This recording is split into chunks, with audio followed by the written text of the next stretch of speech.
Cool. All right. All right. So it's recording right now. Okay.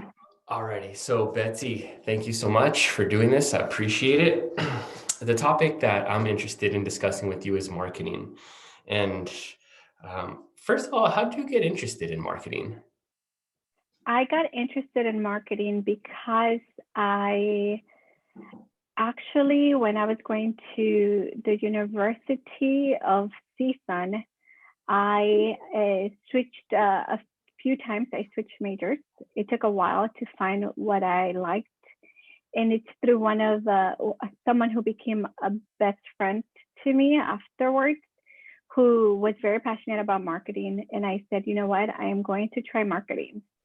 And but I switched from accounting, and knowing myself, I just thought accounting was just not for me.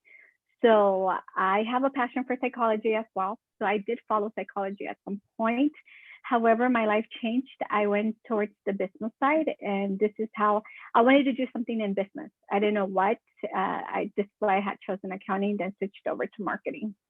I Just see. took a leap of faith type of thing, and I loved it Yeah, afterwards. well, that's fantastic. I'm glad to hear that because I'm in a similar situation, not in school, but switching professions and getting into marketing as well. I feel like for me, marketing is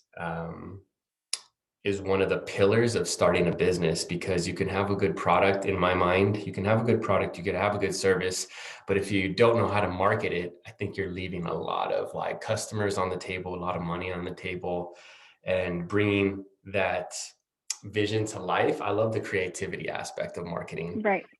Hmm. So that's kind of what drew me to the marketing field. So I guess what would be, I don't know, I know that we had some like general questions Question. Yes. to go through. So let me take a look at those really And quick. if I can, I think if I can answer what you did mention was what interests me now about it. It's that in order as a business developer as well, because I did do my MBA here in France. And the more experience, of course, I was a manager in the retail banking level as well. So with the experience that I have professionally and academically, it's whatever you do in life when it comes to anything, and of course, business, it's there has to be a human connection, a human relation there. Therefore, you can have an amazing product, but if you don't understand what your customer wants, who they are, what they like, what they dislike, then you pretty much don't have a product. So you have to find that human relation and connect to the people. So I think that's what interests is. It's very interesting to me because marketing is related with psychology so much. Yeah. So I relate them both a lot because it's the human behavior behind it as Yeah. well. So if you understand all of that, you're good at what you're doing. Yeah, absolutely. I was going to mention that how understanding consumer behavior is really important because like you gotta, in my mind, you gotta think about like what target audience you're going after because Right. it helps to have it helps to have a direction, or else you're kind of just like throwing darts like at a board, kind of like blindly hoping something will land as opposed to having an aim. And I think that's really important. And it's intriguing to me, and I find it fascinating why people want what they want and why people need what they need, but more specifically, why they want. And I think psychology. What have you learned when it comes to consumer behavior? Like people vary widely, I'm sure, but what is like some commonalities or what's kind of the backbone of a person's thinking when they're going into, I don't know, making a purchase or something? Well, the main thing is I would say that I have to think of the product that's being offered or service, whether personally, what I've learned and I've noticed, and I continue to learn as well, of course, because, when you're in a specific field, it's continuously evolving. And right now, of course, as you may know, with the digital transformation that happened within the last 10 years or so, we have so much data to go based off of now to understand that consumer behavior behind it. Now, the most important thing to think about when it comes to the traditional way of doing marketing is, do people want or need that product or service? So if they want it, why do they want it? What's behind it?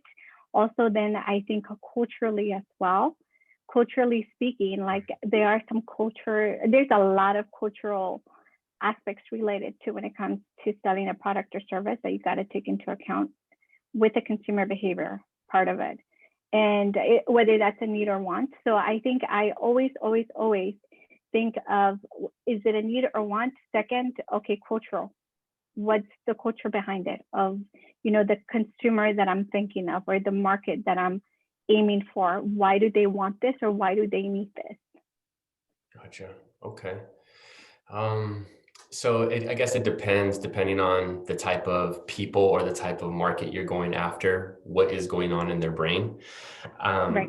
So this is something that is very important when it comes to digital and gathering all the data from it. I'm getting into a little bit of paid advertising on social media, and you can see, like, if you have a business account, kind of like how many not only views or how many likes, but how many impressions and other pieces of data. Do you find that useful when you're going to, I don't know, say, look at a business, and how do you get the data? Or in your studies, how did they find, like, the data of consumer behavior, of what consumers are doing? I believe, yes, it is useful. Of course it is. And now, how do you, it depends too, the time that you have of, data collection. How long have you been collecting data, and how consistent you are in whichever platform you're in. So how do you analyze? That's a tricky question for me, because right now, within the digital marketing world, there's a lot of opportunity in that for people to become better at analyzing data. So this is why I'm coming in with my profession. What I'm doing is, my goal is to become a very, very, how can I say it, become an expert in the analytical data aspect. So now, when you talk about data collection, yes, you do have to make sure you have enough of it to go based off of whatever you have. If you don't have a lot, which means that you have a lot of activity within your social media platforms as well, then we're talking. But if you don't have a lot of activity, then you really cannot go based off very little. I hope that makes sense. Yeah, no, it definitely does. What tools besides social media are available for collecting data and analyzing it? Because I know there's Google Analytics and things like this. Right. Yes, they are. Well, they're honestly right now, based off what I use, I'm only going based off Google, the Google Analytics, and of course, each social media platform is staying competitive with providing their own, like you mentioned. So that's basically it for what I'm using right now. That's what I go based off. Gotcha. Yeah, I seen that. And also, of course, the data collection that you can have, it's through surveys. Online, you send out surveys, and you get more of that information, because there's qualitative and quantitative. So sending out surveys gives you more of that qualitative aspect of it. So that's another method. Yeah, one thing that I try to do with my own social media, because I do podcasts, and then I also do like streaming for gaming as well. So I'll put on like Nice. a little poll or something on my stories and say, hey, what kind of content do you want more? Is it gaming or streaming? Kind of like and then you could see the data from there on your, like, Instagram stories, for example. Right. And it's kind of surprising too. And I wouldn't guess, because originally I thought it would be podcasting, but and then one post it was more podcasting, and then another post that I did was more gaming. So it's interesting how that fluctuated. But just understanding and asking that question to help you understand what your followers are wanting, I think is super Hmm. important. And because I guess Right. it's also like time based as well. I don't know, maybe there's something more popular in the mainstream media for podcasting. They're like, oh, we want some more podcasting at this time, or maybe there's something more directed towards gaming. Who knows what it is, but understanding what they want has been has been super helpful for me. So what Right. type of social media do you enjoy using and why? What type of social media? I would have to say I like all of them. Well, I wouldn't say I like all of them, but I enjoy, and I think that every social media, it depends, again, going back to the business, every business, the way, when people do marketing, everybody does marketing differently. So there's no right way of selecting a social media platform. So what I mean with that is basically it depends on the product or service that you're offering. So say for example, I have a client, she's in the academia area, right? So her client, the clients that she's looking for are people who are directors at universities and whatnot. So these people, for her, it wouldn't work for us to have an Instagram or a Facebook or possibly, even a YouTube. It's more of like, where can we find the people that she's looking for, and where they're more likely to be found as well. So LinkedIn, for example, LinkedIn. Okay. and Twitter in her situation. So it really depends. I appreciate every social media platform. It's just, is it really each one that we need? That's a question, because I think some people are offering so many social media platforms, and they think, or we're talking about business owners, they think they have to be everywhere in every social media platform. But I disagree with that. I think just, it's about quality, not quantity. When you're marketing to everybody, and I've told my list, when you're marketing to everybody, you're not marketing to anyone. So pick your niche, see where they are, where they will be mostly found. So if it's like a product that you're going to sell, like shoes or anything like that, that's happening a lot right now on Instagram. I enjoy Instagram a lot because I've been using it for a very, very long time, but it depends for what you're going to use it. So yeah, so it really depends, but I like them all. Very They're cool. all useful. They all have their own pros and cons. So I enjoy them all, but Yeah. I don't use them all. That's the difference. Yeah. And it's interesting because um Instagram is mainly for like more like like photos and videos, 1 minute clips, and then you could also do reels and IG, what's it called, IG movies or whatever it's called, IG, I don't know, longer than 1 minute clips, and post that on there as well. But then Twitter is like mostly text, mostly based around text. um, so it's interesting to find out like each little social media has its own benefits and or advantages and disadvantages. So I guess when a person is starting out their brand, Betsy, what should they know about marketing? I was talking about like do's and don'ts. What are some do's and don'ts when a person is creating their brand? The do's, I would say, if you have a gut feeling that there's a platform where you can find the people that you're looking for, just go for it. Don't think about it too much. Give it a try. And if you feel like you should give it a try with all of them at some point, do it and then test it out, because it's like that. You got to be testing, consistently testing, and sometimes you'll have to delete certain social media platforms. So do it. Don't be scared to just you know go for it. It's also, don't get lost in it. I would say do not get lost in each one of them and try to think that you have to be in all of them, which I just said recently. So, and also don't get lost in what you're selling, your product or service. So don't confuse that with, for example, if you have a personal Facebook or a personal Instagram, don't confuse one with the other. So if you have one of those media platforms, which they're like the top right now, if it's for business, market to your audience.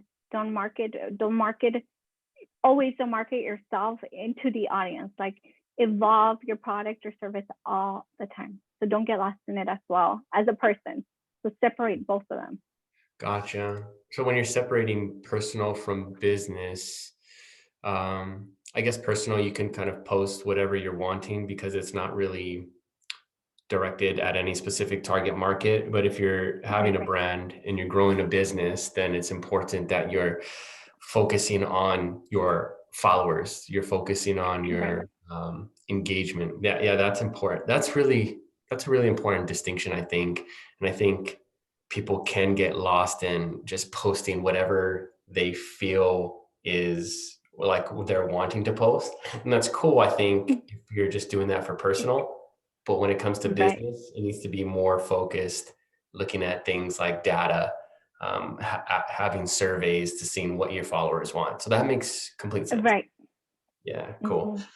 Mm-hmm. All right, and then I think I just got you for a little bit longer here. I think we pretty much went over all of these questions here. Um, in closing, I guess I would just say thank you so much for sharing this time with me. I really appreciated you sharing your knowledge. And I guess one last question is, how has France been? Because you're originally from, what's kind of your background? California, I have Guatemalan roots. So I was born in Guatemala, raised in Cali, and moved to France 3 years ago. So it's been great. I was coming here only for my studies, but as you know, it's kind of what I said with marketing. Sometimes you cannot also, it's important to be structured, but not too much. So Yeah. the business can take you a different route. You just got to go with it, you know? And here it's the same thing for me. I came for my studies and I ended up staying another year to learn the language. So I do speak French as well. Now I've learned a lot more and, I'm here and now I'm almost going to start helping French clients too. So Awesome. it's great. And this is why I talk a lot about cultural aspects. The culture here is completely different than American culture. Latino culture is different than I mean, even though you're, born in a different country, you're in America, you got to be conscious of these cultural differences when you're doing business. So it's been great. We have a curfew at 6 p.m. So we got to follow that rule. Today went for a hike, made it home before 6 p.m. to be here with you.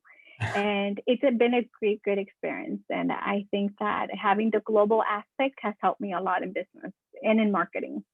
That makes a lot of sense. Alrighty. Yeah. Thank you so much for your time, Betsy. I really appreciate it. And yeah, let's keep in touch. Thank you so much. And you too. Thank you for your time and for My pleasure. asking me to be on your podcast. And My best pleasure. of luck. And we'll be in touch as well. Okay, Marty? Sounds good. Thank you so much, Betsy. Have a good one. Alrighty. Take All care. right. Bye. Take care. Bye bye.